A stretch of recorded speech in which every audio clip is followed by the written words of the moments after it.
हाल ही में कौन सी जनजाति चर्चा में है? चकमा, टोडा, संथाल, लिम्बू। इसका जवाब है ऑप्शन बी। कोविड-19 के संक्रमण से बचने के लिए टोडा जनजाति द्वारा बनाया गया कसीदेकारी मास्क चर्चा में है।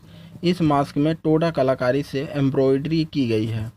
इनके द्वारा बनाई गई एक मास्क की कीमत 250 रुपये है। टोडा जनजाति भारत की नीलगिरी पहाड़ियों की सबसे प्राचीन और असामान्य जनजाति है। टोडा को कई नामों से भी जाना जाता है, जैसे टूदास, टूडावनस और टोडर। टोडा के लोग प्राकृतिक और पहाड़ी देवताओं की पूजा करते हैं, जैसे भगवान अमोद और देवी टिकिरजी। टोडा समुदाय अपने कारबोची वस्त्रों के लिए अच्छी तरह से जाना जाता है। यह महिलाओं द्वारा बनाया जाता है। सफ़ेद कपड़ा पर लाल और काले रंग के धागे द्वारा बुनाई किया जाता है, जिससे एक असामान्य प्रभाव होता है। टोडा लोग गोरे होते हैं। इन लोगों का शरीर लंबा, मजबूत और अच्छा आकार का होता है। हाल ही में यूनेप द्वारा किस अभिनेत्री का कार्यकाल 2022 तक के लिए बढ़ा दिया गया है? प्रियंका चोपड़ा, अमृता राव, दिया मिर्जा, करिश्मा कपूर। इसका जवाब है ऑप्शन सी। संयुक्त राष्ट्र पर्यावरण कार्यक्रम की सद्भावना दूत, बॉलीवुड एक्ट्रेस और निर्माता दिया मिर्जा का कार्यकाल और बढ़ा दिया गया है। दिया अब ये साल 2022 के अंत तक इस पद को संभाले रहेंगी। दिया सतत विकास लक्ष्य की प्राप्ति के लिए संयुक्त राष्ट्र की विशेष दूत भी हैं। संयुक्त राष्ट्र की पर्यावरण संबंधी गतिविधियों का नियंत्रण करता है। इसकी स्थापना जून 1972 में संयुक्त राष्ट्र मानव पर्यावरण सम्मेलन के परिणामस्वरूप की गई थी। इसका मुख्यालय नैरोबी, केन्या में स्थित है। वर्तमान में इसके प्रमुख इंगेर एंडरसन हैं। हाल ही में राष्ट्रीय प्रौद्योगिकी दिवस कब मनाया गया? 11 मई, 11 जनवरी, 12 फरवरी, 14 अप्रैल। इसका जवाब है ऑप्शन ए। 11 मई 2020 को देश भर में राष्ट्रीय प्रौद्योगिकी दिवस मनाया गया। राष्ट्रीय प्रौद्योगिकी दिवस 2020 की theme technology for inclusive and sustainable growth है। विज्ञान एवं प्रौद्योगिकी क्षेत्र में अर्जित उपलब्धियों के उपलक्ष्य में विज्ञान एवं प्रौद्योगिकी मंत्रालय द्वारा यह दिवस वर्ष 1999 से प्रतिवर्ष मनाया जा रहा है। 11 मई 1998 को भारत ने पोखरण में अपना दूसरा सफल परमाणु परीक्षण किया था। तत्कालीन प्रधानमंत्री अटल बिहारी वाजपेयी ने ऑपरेशन शक्ति के बाद भारत को एक पूर्णकालिक नाभिकीय देश घोषित किया था। इसने भारत को नाभिकीय क्लब में शामिल होने वाले देश का दर्जा दिया था। हाल ही में एशिया इंफ्रास्ट्रक्चर इन्वेस्टमेंट बैंक ने किस देश को 38,000 करोड़ लोन दिया है? World bank, IMF, AIIB, RBI। इसका जवाब है option C, AIIB। Asia infrastructure investment bank अंतर्राष्ट्रीय वित्तीय संस्था है, जिसका उद्देश्य एशिया प्रशांत क्षेत्र में बुनियादी ढांचे के निर्माण का समर्थन करना है। यह बैंक चीन की सरकार द्वारा प्रस्तावित किया गया था। इसका मुख्यालय बीजिंग, चीन में है। हाल ही में अंतर्राष्ट्रीय नर्सेस दिवस कब मनाया गया? 12 अगस्त, 11 मई, 12 मई, 14 फरवरी। इसका जवाब है ऑप्शन सी। आधुनिक नर्सिंग की जननी फ्लोरेंस नाइटिंगेल की याद में प्रतिवर्ष 12 मई को अंतर्राष्ट्रीय नर्स दिवस मनाया जाता है। इन्होंने मरीजों और रोगियों की सेवा, क्रीमिया युद्ध के दौरान लालटेन लेकर घायल सैनिकों की दिल से सेवा की थी, जिसके कारण ही उन्हें लेडी विद द लैम्प कहा गया।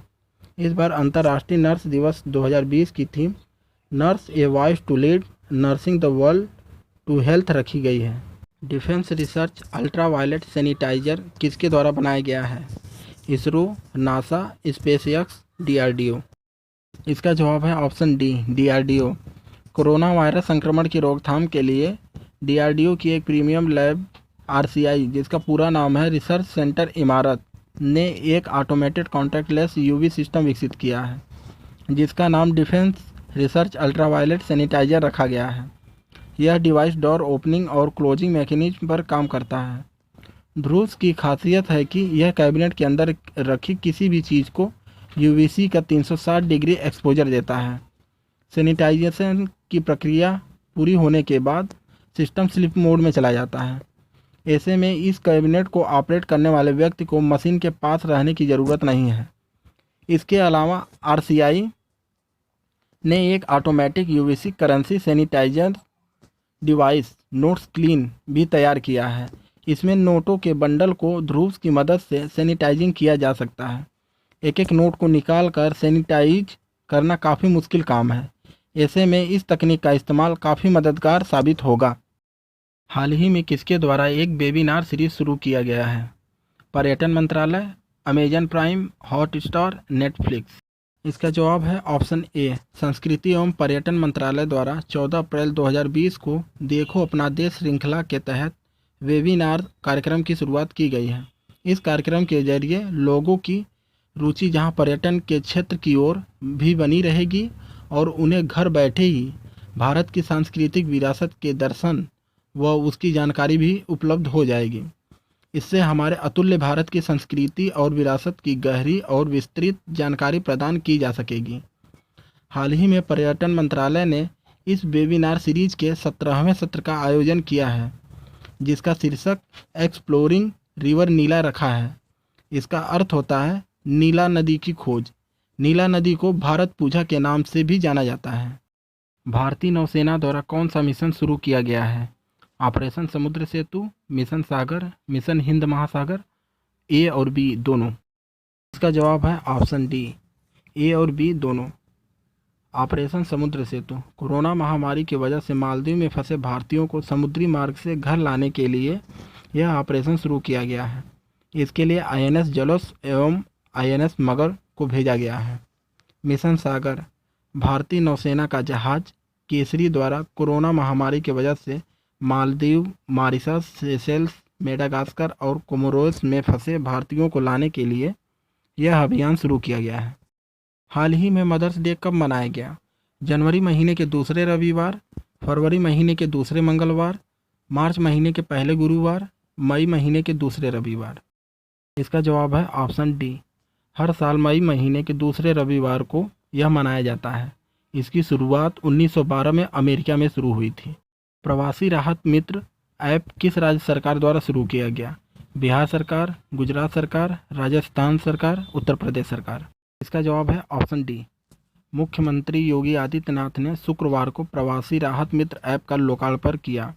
इस ऐप का मकसद अन्य प्रदेशों से उत्तर प्रदेश में आने वाले प्रवासी नागरिकों को सरकारी योजना का लाभ, उनके स्वास्थ्य की निगरानी एवं विशेषकर उनके कौशल के लायक भविष्य में नौकरी एवं आजीविका प्रदान करने में मदद करना है। इसके लिए ऐप के जरिए इन प्रवासी नागरिकों का डेटा संग्रह होगा। राजस्व विभाग ने यूनाइटेड नेशन डेवलपमेंट प्रोग्राम के सहयोग से यह ऐप तैयार किया है। सरकार के विभिन्न विभागों द्वारा आपस में सूचना का आदान प्रदान कर इन प्रवासी नागरिकों के रोजगार एवं आजीविका के लिए नियोजन एवं कार्यक्रम बनाने में मदद मिलेगी।